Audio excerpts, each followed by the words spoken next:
रेवाड़ी में इलाज के दौरान 30 वर्षीय युवक की मौत का मामला सामने आया है। परिजनों के मुताबिक गुरुग्राम के गांव कन्हई के रहने वाले जितेंद्र को पथरी की शिकायत थी। इसी के चलते उसे रेवाड़ी के एक निजी हॉस्पिटल में बीती दोपहर इलाज के लिए लाया गया ताकि आयुष्मान कार्ड के तहत अंतर्गत सरकारी खर्चे पर उसका इलाज हो सके।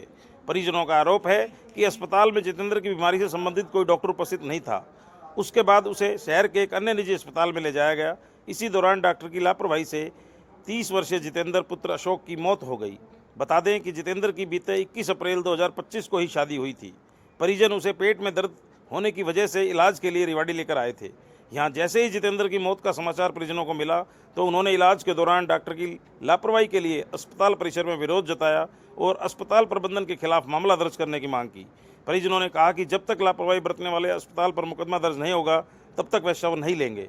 परिजनों के विरोध को देखते हुए दल बल के साथ मौके पर पहुंचे शहर थाना प्रभारी रतनलाल ने कहा कि पोस्टमार्टम रिपोर्ट के आधार पर आगामी कार्रवाई की जाएगी। इसे लेकर जब रेवाड़ी के सीएमओ डॉक्टर नरेंद्र दहिया से बात की गई तो उन्होंने बताया यह मामला उनके संज्ञान में आया है, जिस पर तुरंत कार्रवाई करते हुए उन्होंने नेग्लिजेंस बोर्ड का गठन किया गया है। बोर्ड की रिपोर्ट आने पर ही दोषियों के खिलाफ कार्रवाई की जाएगी। आगे खबर जानने के लिए हमसे जुड़े रहिए। हमसे जुड़े रहने के लिए अनोखा न्यूज़ चैनल को लाइक एवं सब्सक्राइब करें। आपको हमारी खबर कैसी लगी कमेंट अवश्य करें। यदि ठीक लगे तो शेयर भी कर दें। अनोखा हरियाणा न्यूज़ के लिए मनोज गोयल गुड़ियानिया की रिपोर्ट। कागज ना पाओगी कहतरा जा हिसाब तो बात बना कर हिसाब से तो बात बनेगी। अब मैं कह दूं मारो मार दियो कोई मान ले को आके बात ने कोई ना माने तो ये चीज कागज पाओगी जब तो बात बनेगी। आज हमारा तो साफ साफ चल रहा है तुम्हारा कोई वही कहने की बात नहीं। क्लियर ही चल रहा है हमारा सही सलामत आदमी है सही के अलावा 2 घंटा में ऐसी तैसी करके थोड़ा भांड कोट के पटक पढ़ने नहीं दिए मैंने 2 घंटा में कहाँ 10 प्रेशर मार रहे वे वहां भी 10 मिनट ऑपरेशन के हुए अंदर पथरी के वो ऑपरेशन के 10 मिनट लगे।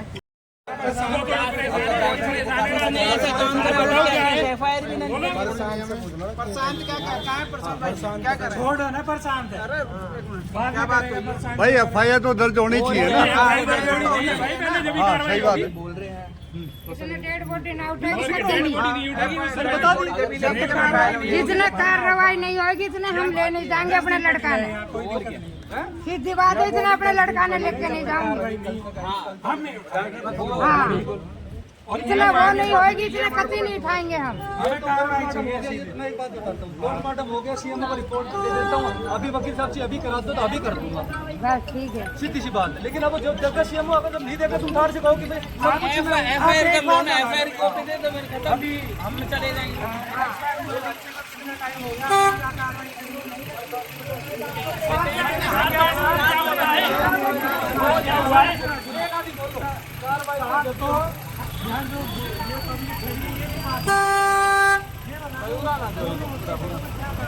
भाई दिखाई पर आगे और उन्हें घेर के वहाँ पटक दिया वहाँ ले जाकर बच्चा वहाँ भेज दिया। और फिर बता रहा हूँ इतना करी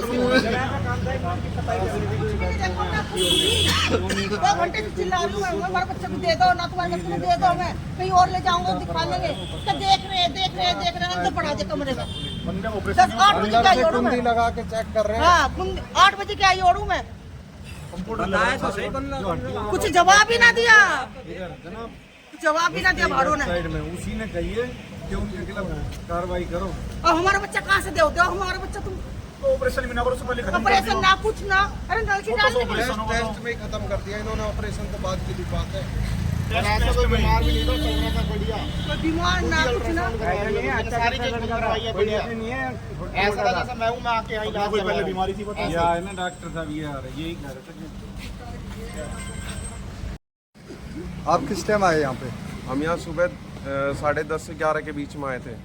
तो उसके बाद में एक डॉक्टर मिला, हमने यहाँ से ओपीडी की स्लिप कटवाई है। ओपीडी की स्लिप कटवाने के बाद में एक डॉक्टर धनंजय कुछ है, भतीजे को मार उससे हमारी मीटिंग हुई। उसने पुरानी रिपोर्ट्स वगैरह देखी थी। इसकी रिपोर्ट्स देखने के बाद में उन्होंने बोला कि नया अल्ट्रासाउंड करवा के लेके आओ। नया अल्ट्रासाउंड करवा के लेके आए तो उसमें गोल ब्लैडर में स्टोन थी और उसकी जो नली थी उसमें स्टोन के कुछ पार्टिकल्स थे। तो बोले कि एक बार MRCTC करवा के आओ। तो MRCT के लिए आप कहाँ गए? MRCT के लिए हम ये यूनिक हॉस्पिटल है, यूनिक डायग्नोस्टिक सेंटर है, इन्होंने ही भेजा था उसमें करने के लिए। वहाँ जाने के बाद में हमने करवा के 3:30 बजे के करीब इनको रिपोर्ट ला के दी थी।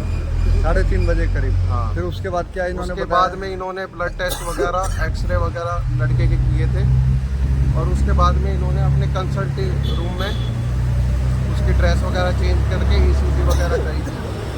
ECG करने के बाद में इन्होंने OT के लिए बोला था कि 5 बजे के करीब ऑपरेशन होगा। तो मुझे पता लगा कि इसका ऑपरेशन कहीं और हुआ है। रात में कोई डेथ हुई है युवक की, तो क्या कहेंगे मामला अभी क्या क्वेश्चन? अभी हमारे पास कंप्लेंट आई है कि एक युवक की डेथ हो गई है और वो कल कुछ प्राइवेट निजी अस्पताल में लेकर गए थे। उसके लिए हमने नेग्लिजेंस बोर्ड का गठन कर लिया है और नेग्लिजेंस बोर्ड जो है गठन करके हमें रिपोर्ट देगा। उसके बाद जो भी दोषी होगा उसको नियम के हिसाब से उस पर कार्रवाई की जाएगी।